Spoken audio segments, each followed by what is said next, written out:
ETF index mutual funds నేర్చుకుని stock మార్కెట్లో రాణించాలనుకుంటున్నారా? వెంటనే ఈ నెంబర్కి కాల్ చేయండి. నమస్కారం, నేను రమారావి. జీవితం ఒక్కొక్కసారి భలే బోర్గా ఉంటుందండి, లోన్లీగా ఉంటుంది.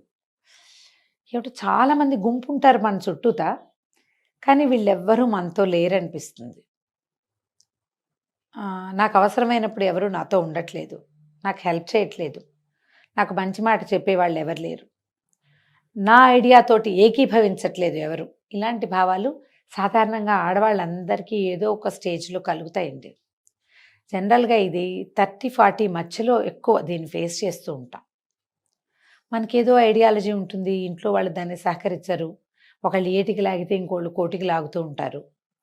అందరూ ఉన్నా నేను లోన్లీగా ఉన్నాను, నాకు ఒంటరితనం బాధిస్తుంది అని డిప్రెస్డ్గా అయిపోయి అనారోగ్యం పాలైపోతున్న వాళ్ళ శాతం ఈ రోజున చాలా ఎక్కువగా ఉంది. అంటే మనకి సమాజం లేదా అంటే కొంచెం తక్కువే ఉన్నాం కదా మనం. ఇదివరకు అట్లాగా డజన్లు అరడజన్లు పిల్లలున్న సమాజం ఏది, అది లేదు. ఒకళ్ళు ఇద్దరు, మనమే ఒకళ్ళిద్దరుగా ఉంటాము. మన సిబ్లింగ్స్ మనతో పాటు కాకుండా ఏదైనా వేరే చోట ఉన్నారనుకోండి, అప్పుడు ప్రాబ్లంగా ఉంటుంది. ఇలాంటప్పుడు అండి మనకే ఒక క్వశ్చనీర్ ఉండాలి, బేసిక్ క్వశ్చన్స్. ఇప్పుడు లోన్లీగా ఉండటానికి, మనం ఒంటరిగా ఉండటానికి ఎవరైనా కారణమా, మనమే కారణమా? నెంబర్ 1. అంటే మనమే ఇతరులను మన దగ్గరికి రానివ్వట్లేదా? వాళ్ళు ఏం చెప్పినా ఒప్పుకోవట్లేదా?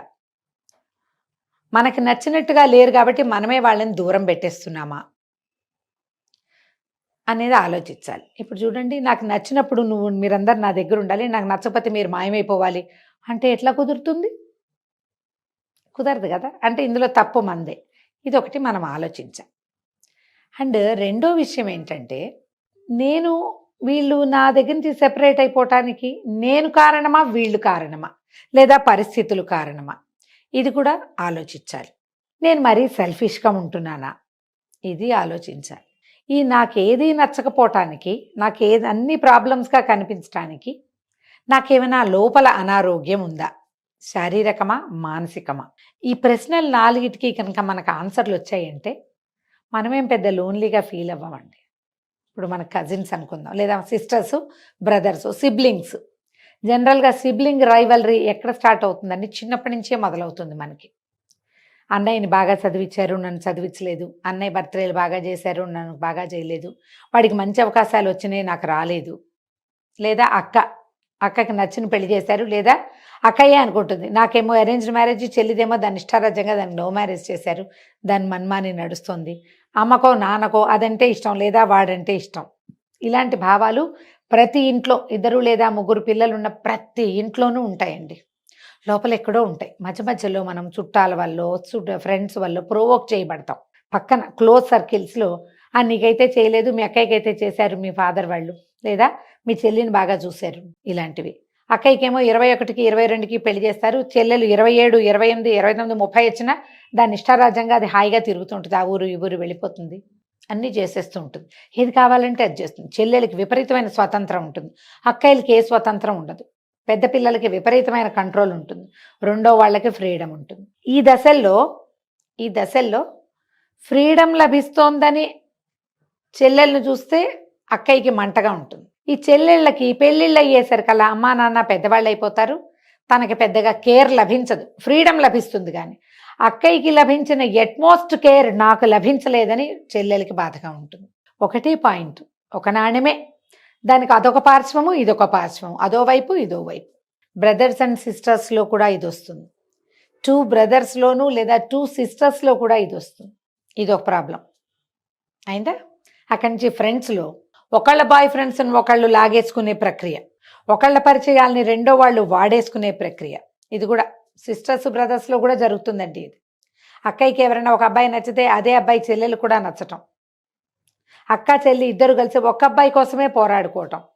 కొద్ది రోజులే జరుగుతాయి, తర్వాత అబ్బాయి వెళ్ళిపోతాడు, అక్క చెల్లి మిగిలిపోతారు, వీళ్ళకి వేరే వేరే పెళ్ళిళ్ళు అయిపోతాయి. ఆ చిన్నప్పుడు జరిగిన ఈ టగ్ ఆఫ్ వార్ని మర్చిపోరు.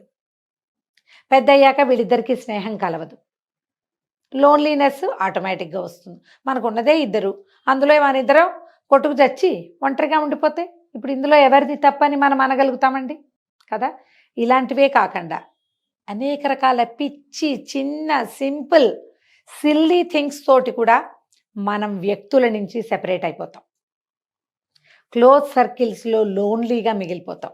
అసంబద్ధమైన ఆలోచనల వల్ల మనం ఇతరులకి దూరం అవుతూ ఉంటాం. సెల్ఫిష్ థింగ్స్ వల్ల ఇతరులకి దూరం అవుతాం. క్లోజ్ సర్కిల్స్లోని దూరాలైపోతాం. తెలివి తక్కువ ఐడియాలు, అన్ప్లాన్డ్గా ఏవో ఒకటి చేసేసి ప్లాన్ సరిగ్గా చేయకుండా బ్యాడ్ ప్లానింగ్ తోటి విషయాలు చెడగొట్టేసి డబ్బులు పాడు చేసి సమయం వృధా చేసి అందరినీ వాడేసి మొహం చెల్లక లోన్లీగా అయిపోతారు ఇంకొంతమంది. ఇవన్నీ కారణాలే. ఇవేవీ కాకుండా శారీరకమైన అనారోగ్యాలతోటి బ్రెయిన్లో రకరకాల ఈక్వేషన్స్ కూడా కెమికల్స్ ఉంటాయట, అవేవో కొన్ని తక్కువైతే కూడా లోన్లీనెస్ బాధిస్తుంది. ఇవి ఇర్రిపేరబుల్గా అయిపోయిన వ్యవహారాల్ని మనం ఏం చేయలేమండి. కానీ కొన్ని రిపేరబుల్ థింగ్స్ ఉంటాయి. అందులో ప్రధానమైనది మానసిక సమస్యలు. అదే బ్రెయిన్లో ఉన్న కెమికల్స్ లోపాల వల్ల మనకి లోన్లీ ఫీలింగు, సింకింగ్ ఫీలింగు, ఒంటరితనపువి, రకరకాల చిన్న చిన్న పేర్లు పెట్టబడేటువంటి మానసిక జాడ్యాలు, వీటన్నిటినీ అడ్రస్ చేసి శుభ్రంగా ఒక మంచి డాక్టర్ దగ్గరికి వెళ్తే మనం సరైపోతాం. అంటే నేను సైకాలజిస్ట్ దగ్గరకో సైక్రియాటిస్ట్ దగ్గరకు వెళ్తే నాకు పిచ్చి అనుకుంటారని మీరు భయపడితే నేను చెప్పలేనండి. అలాంటివి ఏం లేవు. ఈ కాలం అందరూ సైక్రియాటిస్ట్ని సైకాలజిస్ట్ని కన్సల్ట్ చేస్తున్నారు. మీరు ఒక మంచి హోమియో డాక్టర్ని చూసినా మీకు వచ్చిన చిన్న చిన్న మానసికమైన అనారోగ్యాల్ని హ్యాపీగా అడ్రస్ చేయొచ్చు, చక్కగా తగ్గించుకోవచ్చు. అనతి కాలంలో చాలా చిన్న టైంలోనే మీరు చిన్న చిన్న సమస్యలు ఇప్పుడే మొదలైతే కనుక వాటిలోంచి బయటపడిపోవచ్చు. నెంబర్ 1. అండ్ నెంబర్ 2, సిబ్లింగ్స్ తోటి మీకు ఏదైనా సమస్యలు ఉంటే వాటిని సార్ట్ అవుట్ చేసుకోండి. అక్కయ్యలతోటో, అన్నయ్యలతోటో, తమ్ముడితోటో, చెల్లెలతోటో ఏదైనా ఇబ్బంది, వాట్ ఈజ్ వాట్ అని ఒకసారి మాట్లాడుకోండి. ఈ మాటలతోటి తెమలదు. అయినా సరే మళ్ళీ మొదలు పెట్టండి. నువ్వు లేనిదే నేను ఉండలేను, మన ఇద్దరం ఒకే చెట్టుకు పూసిన 2 పువ్వులం, మన ఇద్దరం కలిసి ఉందాం. ఒక రెమ్మకున్న 2 ఆకులు, నువ్వు ఒకటి నేను ఒకటి, మన ఇద్దరం కలిసి ఉండాలి. పాతవన్నీ వదిలేద్దాం, లెట్ గో చేద్దాం అని ఈ లెట్ గో చేసి అక్కయ్యనో చెల్లెలనో కలిపేసుకోండి. పాతవి మనం మాట్లాడుకోవద్దు, తవ్వుకోవద్దు. హాయిగా ఉందాం, కలిసి ఉందామని హాయిగా కలిసి ఉండండి. సిబ్లింగ్స్ తోటి సరి చేసుకోండి. అక్కడి నుంచి cousins, close friends. Cousins friends జనరల్గా సమానంగానే ఉంటారు. ఈ ఫ్రెండ్స్ తోటి కూడా ఏదైనా బిగ్గర్ ఇష్యూ అంటే మధ్యలో 3వ మనిషి ఉండి ఒక మనిషి కోసమే మీ ఇద్దరు చెరో పక్కన లాగితే నేను చెప్పలేను. కానీ ఏదైనా ఇష్యూస్ వల్ల మీకు మధ్య ప్రాబ్లం వస్తే ఒకసారి మాట్లాడుకుని సార్ట్ అవుట్ చేసుకోండి. దీనికోసం ఇంకొకరి సహాయం కూడా మీరు తీసుకోవచ్చు. అప్పుడు మీరు ఈ లోన్లీనెస్ని, ఈ సింకింగ్ ఫీలింగ్ని, ఈ ఒంటరితనపు భావాలు, నాకెవరు లేరు, నన్నందరూ వదిలేశారు లాంటి భావాల నుంచి బయటకు వచ్చేస్తారు. ఇవి స్టార్టింగ్లో జస్ట్ చిన్నవిగా కనపడతాయండి. ముందుకెళ్లే కొందికి అవి మీకు పెద్ద అనారోగ్యాల కింద పరిణమించవచ్చు. సమాధానం లేని జబ్బులుగా మారచ్చు. శారీరక మానసిక అనారోగ్యాలుగా కూడా పరిణమించవచ్చు. చాలా రకాల క్యాన్సర్లకి స్ట్రెస్ ఒక కారణమని ఇవాళ రేపు చదువుతున్నామండి. చాలామంది పెద్ద పెద్ద డాక్టర్లు రాసేటప్పుడు స్ట్రెస్ రిలేటెడ్ ఇష్యూస్ అని రాస్తున్నారు. ఈ స్ట్రెస్లో ప్రధానమైంది లోన్లీనెస్, లోపలిది చెప్పుకోలేకపోవటము, చెప్పుకునేందుకు మనుషులు లేకపోవటము, ఉన్న వాళ్ళని మనమే చెడగొట్టుకోవటము. ఎందుకు చేయాలి? దాన్ని ఎందుకు సరి చేసుకోకూడదు? మనం దానికోసం ఎందుకు ప్రయత్నం చేయకూడదు? మనం డాక్టర్ దగ్గరికి వెళ్ళి ట్రై చేస్తాం.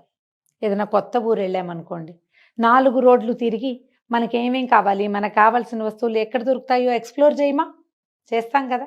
అలాగే జీవితం కోసం ఇలాంటిది చేయాలి. దీని మీద ఆలోచించండి. మీరు కాదు, మీ తోబుట్టువులో, మీ తోటివారో, మీ కొలీగ్సో, మీ ఫ్రెండ్సో, మీ చుట్టుపక్కల క్లోజ్గా ఉండే కలోనియల్ కజిన్స్ అయినా సరే ఇలాంటి బాధల్లో ఉన్నారు అంటే వాళ్ళని బయటికి లాగడానికి ట్రై చేయండి. ఈ స్ట్రెస్ని గనక మనం గ్రూప్స్లోంచి బయటికి వెళ్ళగొట్టగలిగామా, మనం క్యాన్సర్ ముప్పు నుంచి చాలా మటుకు తప్పించుకోగలుగుతాం. అందరం కలిసి ఉండి మాట్లాడుకుంటూ ఉంటే ఏదైనా అనారోగ్యం వచ్చినా దాన్ని ఈజీగా హ్యాండిల్ చేసేస్తాం. ఒక్కళ్ళుగా చేయలేనిది నలుగురుగా చేయగలుగుతాం.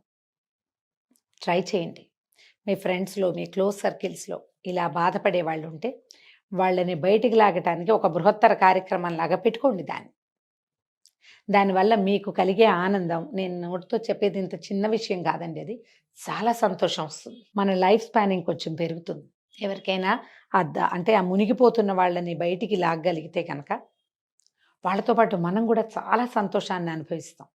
ఆ అద్భుతమైన సంతోషాన్ని మీ సొంతం చేసుకునేందుకు ప్రయత్నం చేయండి.